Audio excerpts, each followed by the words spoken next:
D और वान black, इन्होंने दोनों ने मिल करके एक नया थ्योरी रिप्रेजेंट किया और उसको बोलते हैं सीएफटी थ्योरी। सीएफटी थ्योरी में क्या होता है, जो वैलेंस बॉन्ड थ्योरी के द्वारा हम जनरली क्या क्या दर्शाते हैं, संकरण के बारे में बताते हैं, मैग्नेटिक मोमेंट, मैग्नेटिक बिहेवियर, इन सब के बारे में हम लोग वीवीटी थ्योरी के द्वारा एक्सप्लेन करते हैं किसी भी कॉम्प्लेक्स में। तो यहाँ पर एक ऐसा कॉम्प्लेक्स ली हूँ। ये जो कॉम्प्लेक्स लिया गया है, जब हम इसका मैग्नेटिक बिहेवियर देखते हैं और इसका मैग्नेटिक मोमेंट देखते हैं, तो इसका मैग्नेटिक मोमेंट का मान 0 आता है। जैसे कि ये कॉम्प्लेक्स ली हूँ मैं MnCn6 माइनस, और ये जब इसका हम इलेक्ट्रॉनिक कॉन्फ़िगरेशन निकालते हैं तो इसके 3D कक्षक में 4 इलेक्ट्रॉन्स होते हैं और चारों इलेक्ट्रॉन सिंगल सिंगल्स हैं, अनपेयर हैं। क्योंकि ये स्ट्रॉन्ग लिगेंड है, ये जो लिगेंड है स्ट्रॉन्ग लिगेंड।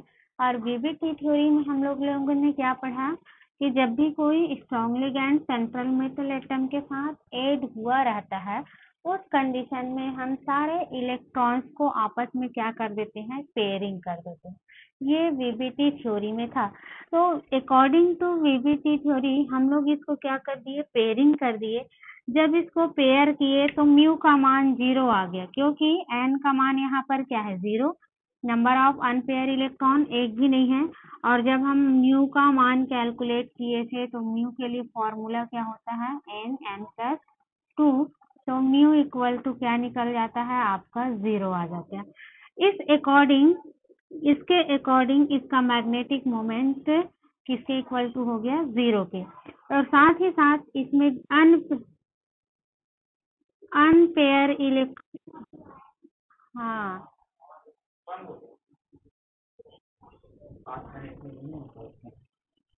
इलेक्ट्रॉन देखेंगे तो अनपेयर इलेक्ट्रॉन भी 0 है। जब अनपेयर इलेक्ट्रॉन एक भी नहीं रहता, तो मैं आप लोग को बताई थी इसका मैग्नेटिक बिहेवियर। तो जब अनपेयर इलेक्ट्रॉन इसमें नहीं है तो इसकी मैग्नेटिक बिहेवियर देखेंगे तो मैग्नेटिक बिहेवियर क्या हो जाएगा, डायमैग्नेटिक।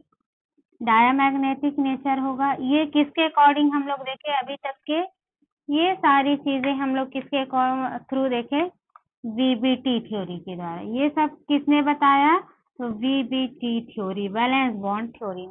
लेकिन जब हम इनका एक्सपेरिमेंट करके देखे, इसको एक्सपेरिमेंट रिजल्ट देखे इसका, किसका, इस कॉम्प्लेक्स का, जो ये कॉम्प्लेक्स दिया गया है, उस कॉम्प्लेक्स का जब हम एक्सपेरिमेंटल रिजल्ट देखते हैं, इसको एक्सपेरिमेंट के थ्रू एक्सप्लेन करते हैं, तो उस कंडीशन में ये बताया गया है, इसमें जो म्यू का मान होता है, मीन्स मैग्नेटिक मोमेंट का मान जो होता है, वो √8 आता है। जब हम इसका निकालेंगे मैग्नेटिक मोमेंट में वीवीटी थ्योरी ने क्या बताया कि 0 आता है। लेकिन जब हम इसका एक्सपेरिमेंटल प्रेजेंटेशन किए तो ये जो है वो 0 ना आकर के कितना आता है, 8 या फिर 2। इसको 2 इंटू 2 इंटू करेंगे तो कितना आ जाएगा, 8 आता है। तो इसके अकॉर्डिंग, और साथ ही साथ दूसरा चीज ये बताया है कि जब इसका मैग्नेटिक मोमेंट 0 नहीं आता, मीन्स इसमें क्या रहता है, अनपेयर इलेक्ट्रॉन प्रेजेंट होता है। मीन्स अनपेयर इलेक्ट्रॉन इसमें प्रेजेंट होने के कारण इनका नेचर कैसा हो जाता है, पैरामैग्नेटिक। मीन्स जस्ट अपोजिट बता रहा है। मीन्स एक क्या बोलना चाहिए कि वीवीटी थ्योरी क्या बताता है कि ये डायमैग्नेटिक होता है और इसमें मैग्नेटिक मोमेंट 0 होता है। लेकिन जो आपका एक्सपेरिमेंट के थ्रू हम देखते हैं कि जो यहाँ पर इस कॉम्प्लेक्स के लिए इनका नेचर पैरामैग्नेटिक हो जाता है और इसमें मैग्नेटिक मोमेंट का मान 8 के इक्वल टू हो जाता है। तो ऐसे और बहुत सारे कमी है जिनका एक्सप्लेनेशन जो होता है वो वीवीटी थ्योरी नहीं कर पाता। मतलब बहुत से कॉम्प्लेक्सेस हैं जिनकी बहुत सारी प्रॉपर्टी को वीवीटी थ्योरी एक्सप्लेन नहीं कर सकता। इसीलिए इन सारे कमियों को वीवीटी थ्योरी में जो जो कमी पाया गया है उसको एक्सप्लेन करने के लिए एक नया थ्योरी दिया गया था। उस थ्योरी को बोलते हैं सीएफटी। फुल इसका नाम होता है क्रिस्टल फील्ड थ्योरी।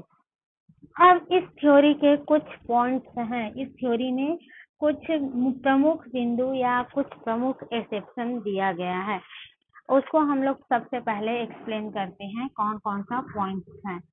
तो ये जो CFT थ्योरी होती है वो बताता है कि जैसे वैलेंस बॉन्ड थ्योरी क्या बताता है कि मेटल और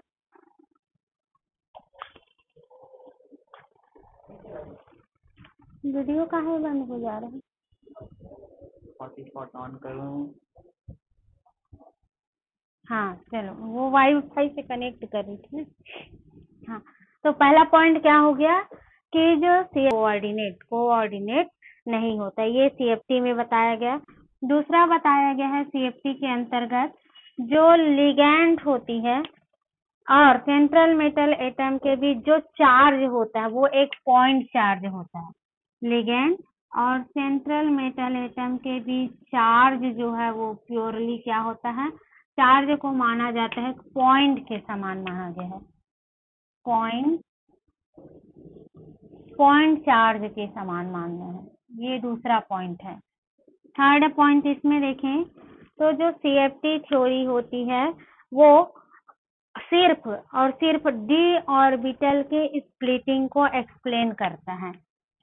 CFT theory explain only d orbital splitting, d orbital में होने वाले स्प्लिटिंग के बारे में ही सिर्फ बताता है CFT। ये s और p ऑर्बिटल के बारे में ना कुछ भी एक्सप्लेन नहीं करता, does not explain s and p orbital. ये पॉइंट याद रखना। जो VBT ये CFT थ्योरी है वो सिर्फ और सिर्फ डी ऑर्बिटल्स होती हैं उनके बीच होने वाले स्प्लिटिंग के बारे में बताता है। s और p ऑर्बिटल के बारे में ये कुछ भी एक्सप्लेन नहीं करता।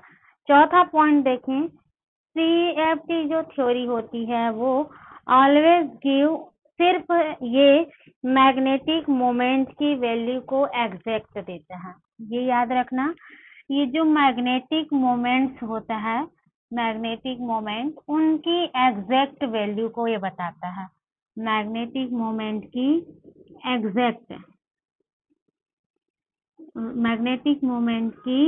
एग्जैक्ट जो वैल्यू होती है उसको एक्सप्लेन करता है। ये इसका चौथा पॉइंट हो गया। पांचवा पॉइंट इसमें होता है ये CFT थ्योरी में, वो है कि जो CFT थ्योरी होती है वो does not give information about hybridization. इस चीज को और याद रखना कि जो CFT थ्योरी होती है वो हाइब्रिडाइजेशन के बारे में कुछ भी नहीं बताता। हाइब्रिडाइजेशन जो होता है वो किसके द्वारा आपको देखना है, VBT थ्योरी के द्वारा।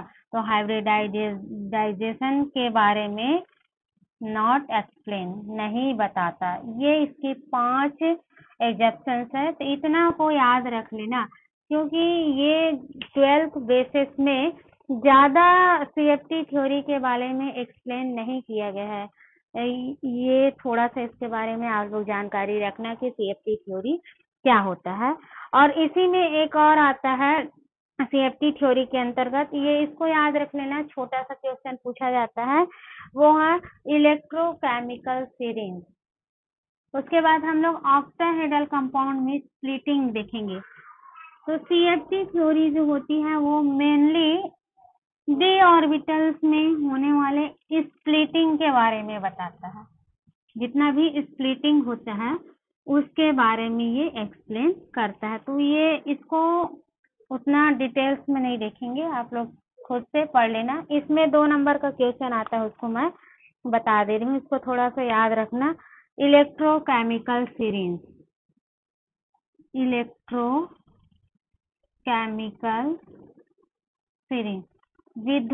विद्युत रासायनिक श्रेणी,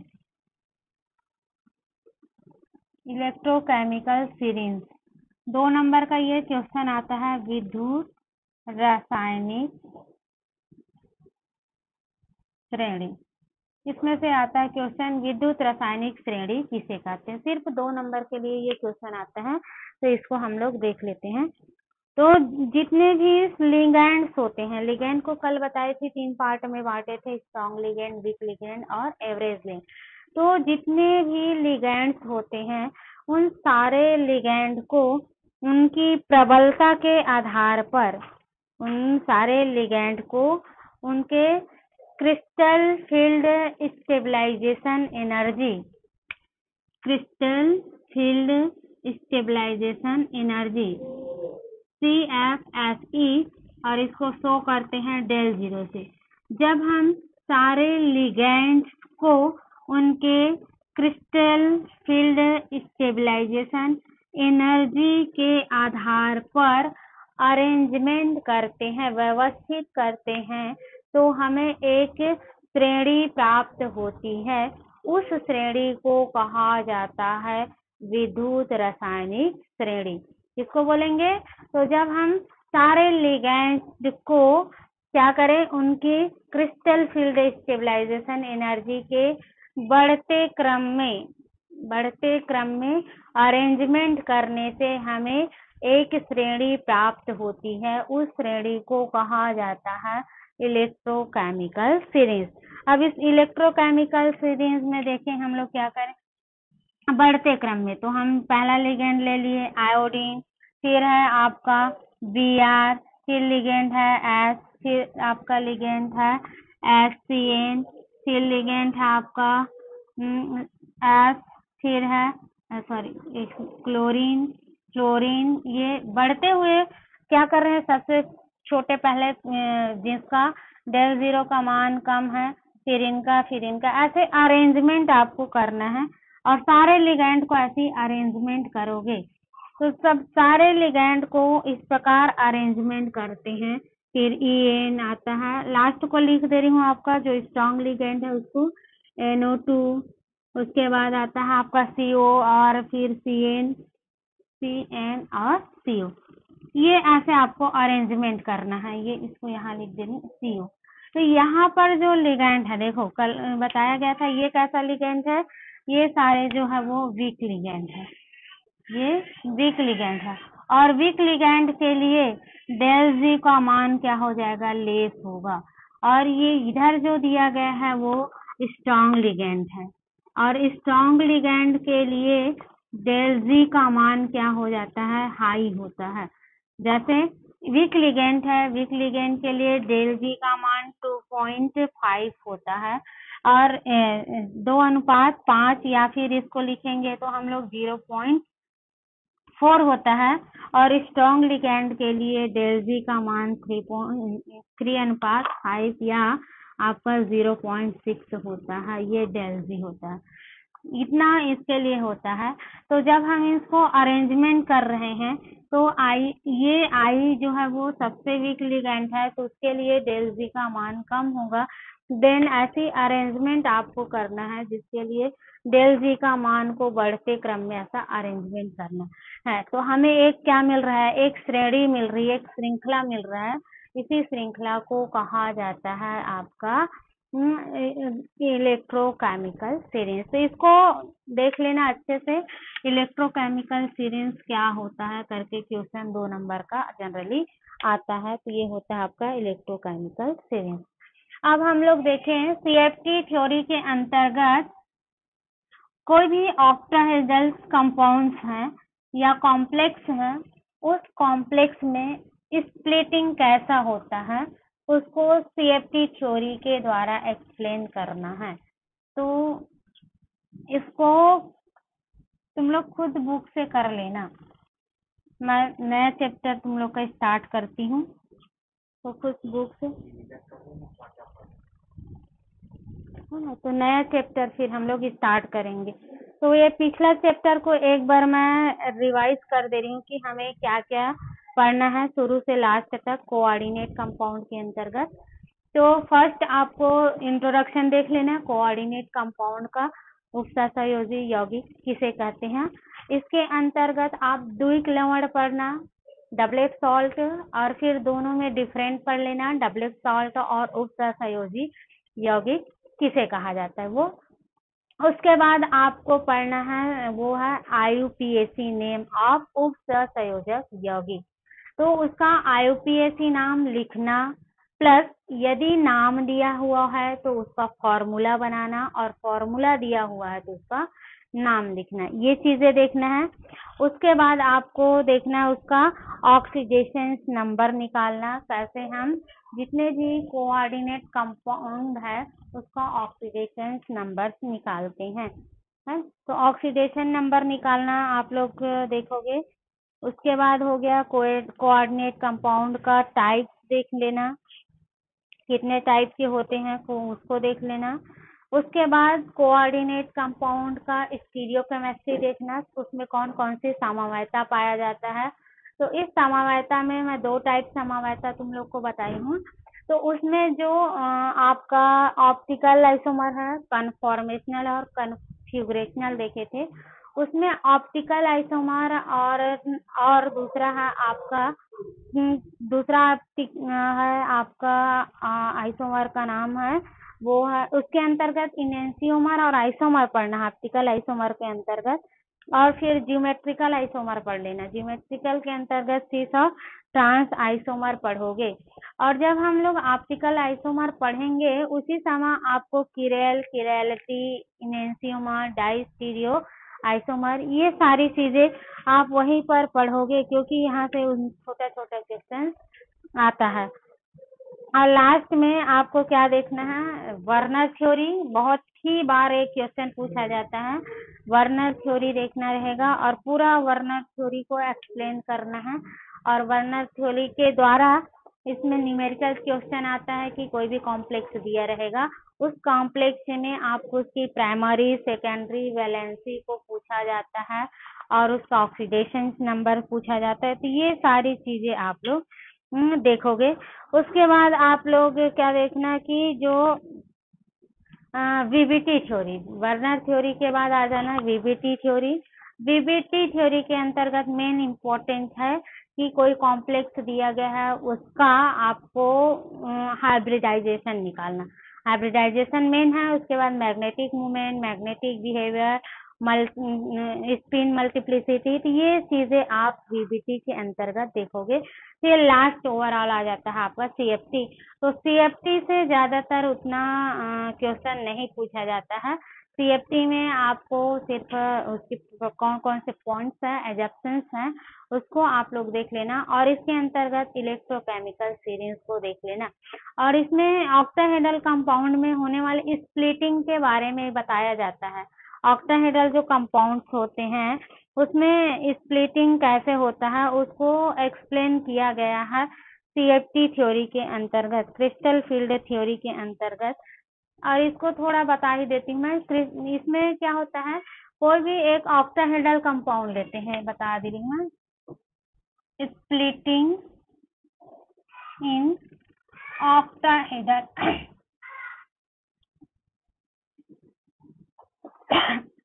ऑक्टाहेड्रल कंपाउंड में जो CFT सिर्फ D ऑर्बिटल्स वाले जितने भी कॉम्प्लेक्स हैं जिसमें D ऑर्बिटल है उन्हीं के बारे में एक्सप्लेन किया गया। तो जो D ऑर्बिटल्स वाले कॉम्प्लेक्स हैं या कंपाउंड हैं वो ऑक्टाहेड्रल भी हो सकता है, टेट्राहेड्रल हो सकता है और स्क्वायर पिरामिडल हो सकता है। तो उसमें से मेन 2 को आपको ज्यादातर देखना है, एक ऑक्टाहेड्रल कंपाउंड को और दूसरा आपका टेट्राहेड्रल को। तो ऑक्टाहेड्रल कंपाउंड्स होता है उसमें स्प्लिटिंग कैसे होगा और टेट्राहेड्रल कंपाउंड में स्प्लिटिंग कैसे होगा, ये दोनों चीजों को आपको मेनली देखना है। स्प्लिटिंग का मतलब होता है टूटना। जैसे हमारे पास स्प्लिट मतलब क्या होना, टूटना। हमारे पास जो D ऑर्बिटल्स होते हैं वो D ऑर्बिटल कितने होते हैं, 5 होते हैं। जैसे यहाँ पर मैं बना दे रही हूँ 5 D ऑर्बिटल्स हैं हमारे पास ये, और इसको हम लोग जब डिवाइड कर देते हैं 5 D ऑर्बिटल को, तो DXY, DYZ और DZX हो गया। फिर आता है d x square minus y square और डी जेड स्क्वायर, इसका नाम होता है। तो जो डी ऑर्बिटल्स होते हैं वो डी ऑर्बिटल्स के 5 ये है, d x y, d y z, d z x है, देन आपका ये दोनों है। ये जो 5 डी ऑर्बिटल्स होते हैं, ये पांचों डी ऑर्बिटल की एनर्जी जो होती है वो सेम होती है। ये पांचों डी ऑर्बिटल्स हैं, इनकी एनर्जी जो होता है वो इक्वल होता है। जो पांचों डी ऑर्बिटल्स हैं उनकी एनर्जी देखा जाए तो इक्वल होता है, इसीलिए ये पांचों डी ऑर्बिटल में जब हम इलेक्ट्रॉन होल भरते हैं तो सभी डी ऑर्बिटल में हम एक एक इलेक्ट्रॉन पहले भरते हैं, उसके बाद उसका क्या करते हैं, पेयरिंग करते हैं, इक्वल होता है। जब हम इसका ये जो डी ऑर्बिटल्स है उसका सीएफटी थ्योरी के द्वारा जब इसका स्प्लिटिंग होता है, जब इसका स्प्लिटिंग होता है तो ये जो डी ऑर्बिटल्स है वो 2 पार्ट में टूट जाता है। ये जो डी ऑर्बिटल्स हैं वो कितने पार्ट में टूट जाता है, 2 पार्ट में टूट जाता है। मीन्स ये जो 5 डी ऑर्बिटल्स है उसको 2 अलग अलग भागों में बांट दिया जाता है, स्प्लिटिंग। और ये जो स्प्लिटिंग होता है वो इनकी एनर्जी के आधार पर इनको अलग अलग कर दिया जाए। एक को बोलते हैं d x y, d y z और डी जेड एक्स। ये पहला, ये 3 जो डी कक्षक है उसको अलग कर दिया जाता है और ये 2 डी कक्षक है उसको अलग कर देते हैं। ये तो ये दोनों कक्षक जो होता है वो अलग हो जाता है।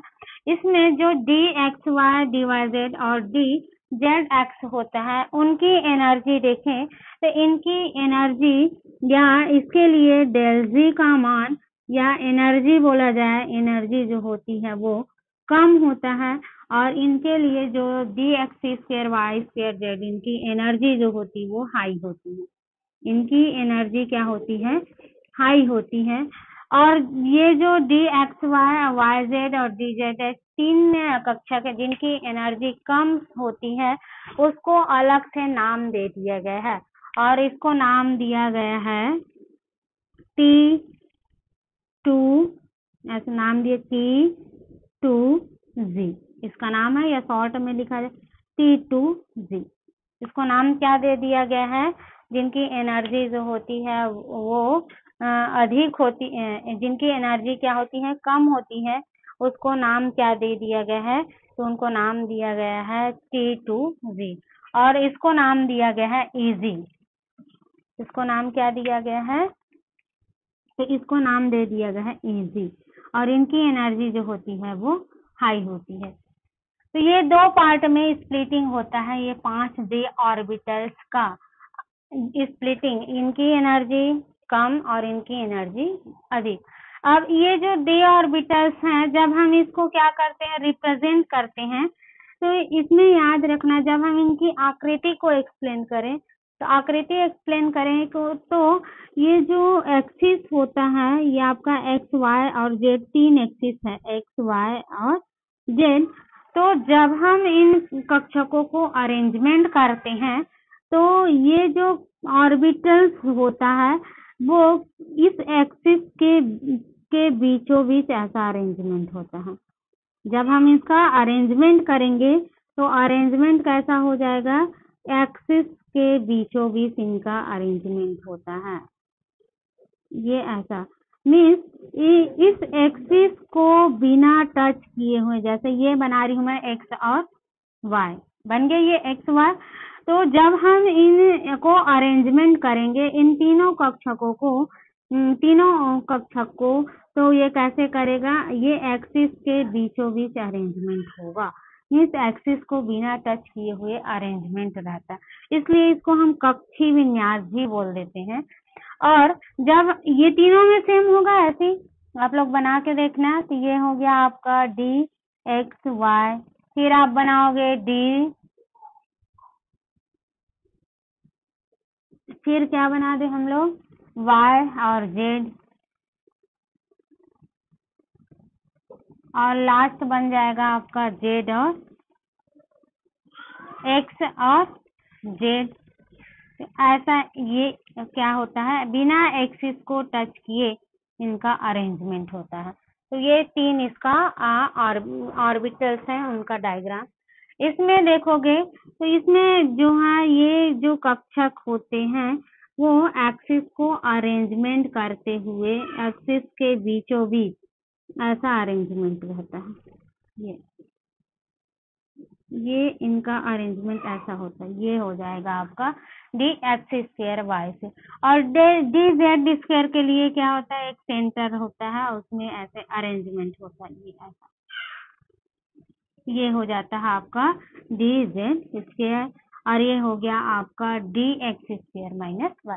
तो ये इतना चीज पहले आपको याद रखना है कि जो 5 डी ऑर्बिटल्स जिनकी एनर्जी कम होती है, इक्वल होती, बराबर होती है, जब इनमें स्प्लिटिंग होता है तो ये 5 डी कक्षक जो होता है 2 अलग अलग पार्ट में डिवाइड हो जाता है, और उनकी एनर्जी के बेसिस पर डिवाइड कर देते हैं। कैसे, तो जिनकी एनर्जी कम होती है उसको एक कक्षक में रख दी, उसको नाम दिया गया है T2Z, और जिनकी एनर्जी हाई होती है उसको नाम दिया गया है EZ।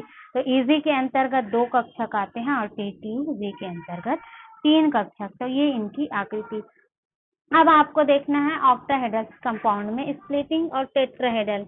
तो मैं डायग्राम बना देती हूँ, डायग्राम से आपको इजीली समझ में आ जाएगा कि ऑक्टाहेड्रल में स्प्लिटिंग करते समय क्या होगा। तो मेन अंतर ये है, जब हम ऑक्टाहेड्रल कंपाउंड लेते हैं तो उसमें स्प्लिटिंग के समय ये जो डी कक्षक है उनकी एनर्जी में क्या अंतर पड़ता है, उसी को देखना रहता है कि इनकी एनर्जी अधिक होगी कि इनकी एनर्जी अधिक होगी। तो याद रखना, जब हम लोग ऑक्टाहेड्रल कंपाउंड में स्प्लिटिंग देखते हैं तो उसके लिए जो T2Z होता है उसका मान कम होता है और EZ का मान अधिक होता है। किसमें, ऑक्टाहेड्रल कंपाउंड में। जितने भी आप ऑक्टाहेड्रल कंपाउंड्स लें या कॉम्प्लेक्स लेते हैं उसके लिए यदि हम देखेंगे तो T2Z का मान जो होता है वो कम हो जाएगा और उसके लिए EZ का मान अधिक होगा। तो इसके लिए आपको क्या बनाना पड़ेगा, एनर्जी लेवल डायग्राम। और इस एनर्जी लेवल डायग्राम में हमें इस 5 डी ऑर्बिटल्स को स्प्लिटिंग करते हुए, स्प्लिटिंग दिखाते हुए शो करना रहता है। तो देखो मैं ऑक्टाहेड्रल कंपाउंड में दिखा रही हूँ आपको, यहाँ पर बना देती हूँ octahedral compound. Octahedral compound example क्या हो जाएगा, एग्जाम्पल लेंगे तो SF6, ये ऑक्टाहेड्रल के अंतर्गत आता है SF6। अब इसमें ऑक्टाहेड्रल कंपाउंड्स होते हैं, उनमें संकरण कौन सा होता है, कल ही बताया गया था। संकरण कौन सा होता है, या तो आपका होगा D2sp3 D2sp3 या sp3D2 संकरण होता है। ये इनमें संकरण पाया जाता है, किसमें, ऑक्टाहेड्रल कंपाउंड्स में। अब ये जो ऑक्टाहेड्रल कंपाउंड्स है उसमें स्प्लिटिंग देखेंगे, स्प्लिटिंग होगा तो ये जो डी ऑर्बिटल्स है उनमें कैसे पार्टीशन होगा, या डी ऑर्बिटल कैसे इसमें क्या होगा, डिवाइड होगा। तो यहाँ पर मैं क्या बना देती हूँ, ई एनर्जी लेवल, ई दर्शा दिए, ये एनर्जी इंक्रीज होते हुए। यहाँ पर हम लेते हैं 5 डी ऑर्बिटल्स हैं, ये 5 डी ऑर्बिटल्स ले ली, ये आपका डी ऑर्बिटल है। और ये कैसा डी ऑर्बिटल है, तो डी ऑर्बिटल फ्री अवस्था में है। यहाँ पर डी ऑर्बिटल्स क्या है, फ्री आयंस के फॉर्म में, इसमें किसी भी प्रकार का आयंस नहीं है, फ्री आयंस के फॉर्म में ये अरेंजमेंट है। जब हम इसमें क्या कराते हैं, एवरेज एक एनर्जी डालें, इसको हम एनर्जी प्रोवाइड करते हैं। तो जब हम इसको एनर्जी प्रोवाइड करते हैं तो ये डी ऑर्बिटल इस एनर्जी को एब्जॉर्ब करके क्या करता है, इसमें स्प्लिटिंग होता है। और स्प्लिटिंग होता है तो ये जो 5 डी ऑर्बिटल्स हैं ये फ्री आयंस, उसके बाद हम देखें ये जो 5 डी ऑर्बिटल्स हैं उसमें क्या डाले, एक एवरेज एनर्जी डालने पर, इस एक एवरेज एनर्जी पर ये 5 डी ऑर्बिटल्स है वो 2 भागों में डिवाइड हो जाएगा। और 2 भागों में डिवाइड होगा तो चूंकि हम लोग यहाँ पर किसके बारे में देख रहे हैं, ऑक्टाहेड्रल कंपाउंड के बारे में। तो ऑक्टाहेड्रल में याद रखना EZ की एनर्जी हाई होती है और T2Z की क्या होती है, लो। ये ऑक्टाहेड्रल में होता है। तो ऑक्टाहेड्रल के लिए जब हम एनर्जी लेवल डायग्राम बनाते हैं तो ये जो डी कक्षक है उसमें दो टाइप का स्प्लिटिंग हो जाएगा। पहला स्प्लिटिंग होगा वो है आपका इजी, और दूसरा स्प्लिटिंग क्या हो जाएगा आपका T2Z। पहले स्प्लिटिंग में इजी, तो इजी में कितने ऑर्बिटल चला जाएगा, इजी में 2, और T2Z में कितना आ जाएगा आपका 3।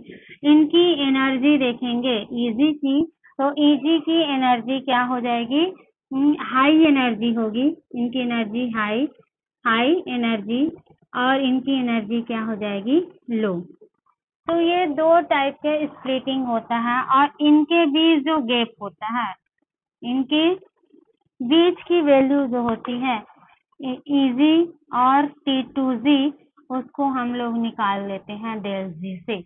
यहाँ पर देखें इजी, ये आपका एनर्जी लेवल्स है, और इसके ऊपर हम लोग देखेंगे इजी, तो इजी की एनर्जी कितना होता है आपका 0.6 या 3/5 ये होता है, या करके या ये डेल जी, और इसके लिए क्या होता है 0.4 या 2.5 होता है। ओवरऑल हम डेल जी निकालेंगे तो वो कितने के इक्वल टू होता है, 1.0 के इक्वल टू होता है। तो ये जो एनर्जी लेवल डायग्राम देख रहे हैं या स्प्लिटिंग जो देख रहे हैं वो किसके लिए हो जाएगा आपका, कोई भी ऑक्टाहेड्रल कंपाउंड्स हैं उसके लिए ये स्प्लिटिंग होती है। और उसके लिए जब हम ऑक्टाहेड्रल कंपाउंड में Eg का मान देखेंगे तो Eg का मान इज ग्रेटर होता है देन आपका T2Z। इतना आपको इसमें पढ़ना रहेगा। ये ऑक्टाहेड्रल के लिए हुआ। जस्ट टेट्राहेड्रल के लिए देखोगे आप लोग, तो टेट्राहेड्रल के लिए जस्ट इसका क्या हो जाता है, अपोजिट हो जाता है। टेट्राहेड्रल को उल्टा कर दो इसका। टेट्राहेड्रल में क्या होगा, जो T2Z होती है उसकी एनर्जी जो होती है, इन दोनों में आप देखें टेट्राहेड्रल का जब कंपाउंड देखेंगे तो इसमें जब देखेंगे तो जब इसमें स्प्लिटिंग होता है तो स्प्लिटिंग कैसे हो जाता है, ये जो दो कक्षक है आपका, दो कक्षक कौन कौन सा है, d x square minus y square और डी जेड स्क्वेयर, इन दोनों की एनर्जी समान है। दोनों की एनर्जी क्या है, समान है, और इन तीनों की एनर्जी समान है, तभी तो ये एक ही जगह में ये एक ही। लेकिन जब हम किसका देखते हैं, टेट्राहेड्रल कंपाउंड का, तो टेट्राहेड्रल में यहाँ पर फिर से चेंजेस होता है, और टेट्राहेड्रल में क्या हो जाता है, जब हम टेट्राहेड्रल निकालते हैं तो टेट्राहेड्रल कंपाउंड इनके लिए देखेंगे कि ये जो दो एनर्जी लेवल है उनकी एनर्जी भी क्या हो जाती है, डिफरेंट हो जाती है। इन दोनों की एनर्जी क्या हो जाती है, डिफरेंट। और इसमें जो d x square minus y square है उनकी एनर्जी हाई हो जाती है कंपेयर टू आपका डी जेड स्क्वेयर का। इनकी एनर्जी क्या हो जाएगी, d x square minus y square, और इनकी एनर्जी क्या हो जाएगा, डी जेड कम हो जाएगा। तो ये अंतर किसमें होता है आपका, टेट्राहेड्रल में। टेट्राहेड्रल में ये होता है आपका टेट्रा है। यहाँ तक हम लोग ऑक्टाहेड्रल देखें, ये टेट्राहेड्रल में देख रहे हैं। और वैसे ही आपका जो T2Z कक्षक होता है उसमें भी स्प्लिटिंग होता है, और T2Z कक्षक जो होता है वो फिर से दो पार्ट में डिवाइड हो जाता है, और इसमें भी जो एक कक्षक होती है उनकी एनर्जी अधिक हो जाती है कंपेयर टू दो अलग अलग का। तो डी एक्स वाई है, इसकी एनर्जी हाई हो जाती है, और डी वाई जेड और डी जेड एक्स इसकी एनर्जी जो होती है वो लो कम हो जाती है। तो ये किस में होता है आपका, तो ये पूरा जो है वो टेट्राहेड्रल कंपाउंड। तो ये ऐसा एनर्जी लेवल आपको डायग्राम बनाना है। तो यहाँ तक जब हम बनाएंगे तो ऑक्टाहेड्रल के लिए, ये फिर बना देंगे तो ये किसके हो जाएगा, ये हो जाएगा टेट्राहेड्रल के लिए होगा। तो इतना दोनों को आप लोग देख लेना, ऑक्टाहेड्रल और टेट्राहेड्रल में स्प्लिटिंग कैसे होती है। उसके बाद CFT में भी कुछ कमी पाया गया है, और CFT थ्योरी में कौन कौन सी कमी है, तो जो CFT थ्योरी होती है वो लिगेंड के मध्य होने वाले जो मल्टीप्लिसिटी होती है या मल्टीपल बॉन्ड पाया जाता है, लिगेंड के बीच मल्टीपल बॉन्ड पाया जाता है, उस मल्टीपल बॉन्ड को एक्सप्लेन नहीं करता सीएफटी थ्योरी। एक से अधिक बॉन्ड जब प्रेजेंट रहता है मेटल और लिगेंड के बीच, तो सीएफटी थ्योरी जो होती है उसको एक्सप्लेन नहीं करता, और साथ ही साथ जो कोवैलेंट नेचर होता है उसको भी एक्सप्लेन नहीं करता आपका सीएफटी थ्योरी।